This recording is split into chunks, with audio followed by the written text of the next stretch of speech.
Le 8 avril 2020, CERES 23, un projet joint entre l'IESD, l'Université de Cornell et l'IFPRI, un centre de recherche politique agricole basé à Washington, D.C., ont ensemble convoqué un panel d'experts pour discuter les impacts de COVID-19 sur la sécurité alimentaire. Nous vous présentons ici une compilation des réponses aux questions posées à Monsieur le ministre de l'Agriculture de la République démocratique du Congo, Monsieur Joseph-Antoine Kasongo Mukuta.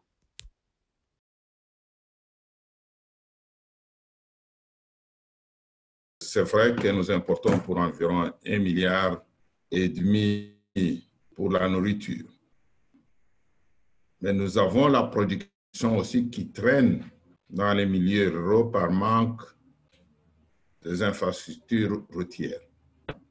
Pour les cas présents, parce que nous sommes concernés si les 25 provinces, 5 seulement sont touchées pour le moment.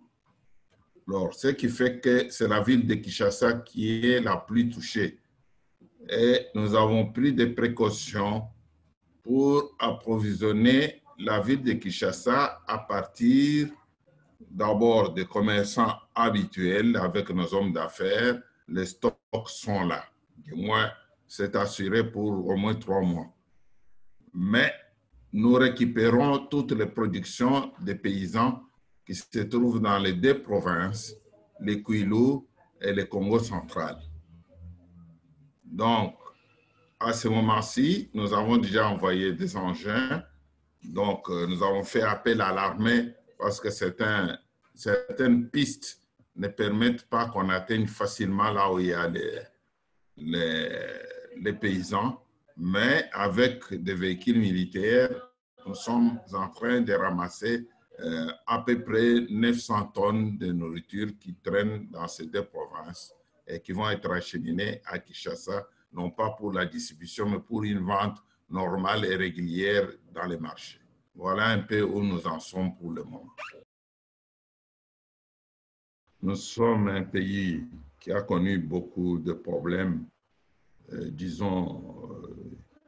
des guerres qui ont facilité la malnutrition dans le pays. Nos zones de production, telles que le Nord Kivu, sont des zones où il y a eu la guerre, où il y a encore la guerre.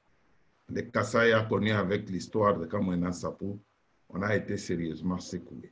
Mais qu'est-ce que nous avons pris d'abord comme mesure avant que cette crise de coronavirus arrive? Nous avons prévu d'accès, comme nos amis du Sénégal, bien avant la crise, la production sur 4 cultures.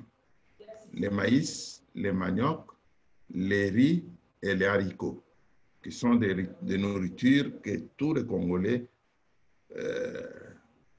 mangent.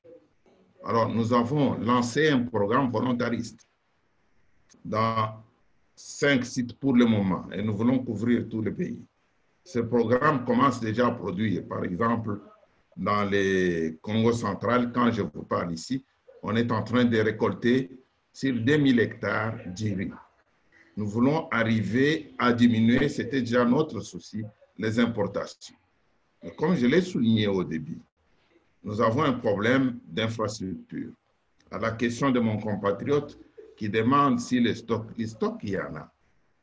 Les régions où il y avait des crises, c'est les Kasaï et les Katanga pour le maïs, que nous sommes en train de faire tout pour suppléer avec la campagne qui va commencer, qui commence déjà ce mois, parce que nous sommes à cheval de l'équateur.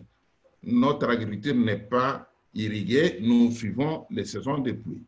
Donc, nous préparons de telle manière qu'en août, nous puissions planter suffisamment de maïs pour résoudre les problèmes qui se posent dans l'ex-Katanga et dans l'ex-Kasaï. Dans le Nord Kivu, la nourriture est là. Les producteurs sont en train de produire pour le moment. Mais il faut évacuer. Et c'est là que se pose le problème que tous les spécialistes que j'ai entendu parler ici. C'est vrai que notre politique au début était basée sur les matières premières minières. Et les exportations sont en train de subir les coûts. Et ça va diminuer un peu la cagnotte qui pouvait nous permettre de résoudre les problèmes des infrastructures et des transports, de logistique. Parce qu'en fait, c'est l'un des problèmes. Les paysans produisent, mais ils ne savent pas vendre. Ce qui fait que la pauvreté s'aggrave aussi de ce côté-là. Alors, maintenant, pour les stocks que mon compatriote a demandé, oui, pour ce qui est dans les provinces qui entourent la ville de Kinshasa, qui est une ville consommatrice, c'est tout ce qu'il faut dire. On a 15 millions ici qui dépendent de production de province. Et nous avons voulu pailler parce que c'est la question, la spéculation qu'il y a eu, c'était seulement un effet psychologique voulu par les commerçants, comme partout dans le monde. Quand ils ont appris qu'on va fermer les frontières, ils ont monté des prix sans justifier que les stocks manquaient. Les stocks étaient là. Et le gouvernement a repris les choses en main. On est en train de contrôler, on est avec les hommes d'affaires qui vendent dans les conseils des ministres qui tiennent des réunions sur l'aspect économique. Les hommes d'affaires sont là-dedans. Maintenant, ce que nous voulons faire, c'est vraiment prévoir déjà que vers septembre, octobre, que nous ayons déjà planté suffisamment dans les régions où nous pouvons planter pour parier à cela. Restera bien sûr, j'insiste, le problème des infrastructures pour évacuer ce produit. Je ne sais pas si jusqu'à ce niveau-là, je peux m'arrêter en attendant les questions. Or, la nature nous donne la vocation d'exporter beaucoup et de nourrir tout le monde. Parce que nous avons 80 millions de terres arables. Nous avons 80 millions de populations. Nous sommes à cheval de l'équateur. Il pleut toute l'année dans notre pays. Nous avons des terres tropicaux qui répondent à plus de 18 cultures. Nous avons la forêt, vous le savez, 45% de la forêt de l'Afrique. Mais qu'est-ce qui fait que nous soyons ce que nous étions? Parce que nous voulons mettre fin à ça. Le problème est que c'est toujours, comme on l'a dit, le programme national que nous avons élaboré ici, l'œuf et la poule qui est l'aîné. Nous avons un programme de 4 milliards 400 millions de dollars américains. C'est pour répondre à la question. Et nous voulons, notre principe est simple. Pas un village qui n'est pas encadré. C'est vrai que nous avons 80 millions de terres arables, mais nos compatriotes ne sont pas sur toutes ces terres-là. Il y en a où l'homme n'a jamais mis pied d'ailleurs. Alors, ces 4 milliards, 400 millions de dollars américains, si nous mécanisons notre production, si nous avons les intrants qui peuvent nous aider à avancer, nous avons la vocation de nourrir l'Afrique et un peu le monde. Mais tous les problèmes que nous avons connus ne sont même pas si les problèmes purement techniques de l'agriculture, sont aussi politiques. Il faudra qu'on relève, je n'ai pas entendu dans cette discussion relever ces problèmes-là. Comment un pays comme le Congo démocratique, avec autant de terres, pourquoi des années nous n'avons pas su nourrir notre population? Nous avons tous les minéraux et le monde le sait. Qu'est-ce qui fait que nous manquons de l'argent? C'est toutes ces questions-là qui entraînent la remise en question totale de penser sur l'économie mondiale. Ce n'est pas que nous nous dédouanons, que nous n'avons pas la responsabilité. Nous en avons. Mais qu'est-ce que le monde a fait aussi pour nous encourager? Parce que maintenant, pour l'Afrique, là, nous venons de faire la zone de libre-échange, ce qui va permettre que nous pouvons, si nous produisons beaucoup, parce que nous avons les moyens, nous avons les hommes, nous avons les terres, nous avons la nature qui nous donne des pluies. Mais nous n'avons pas d'argent pour les tracteurs, nous n'avons pas d'argent pour les engrais, bien que nous pouvons en fabriquer nous-mêmes aussi. Voilà un peu des questions qui dépassent un peu cette discussion.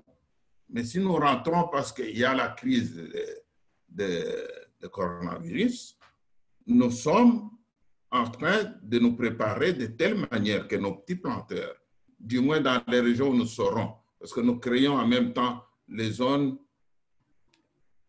agro-industrielles qui vont encadrer tout autour de ces zones de planteurs sur 50-60 km que nous allons regrouper en coopérative. C'est déjà en marche pour le moment.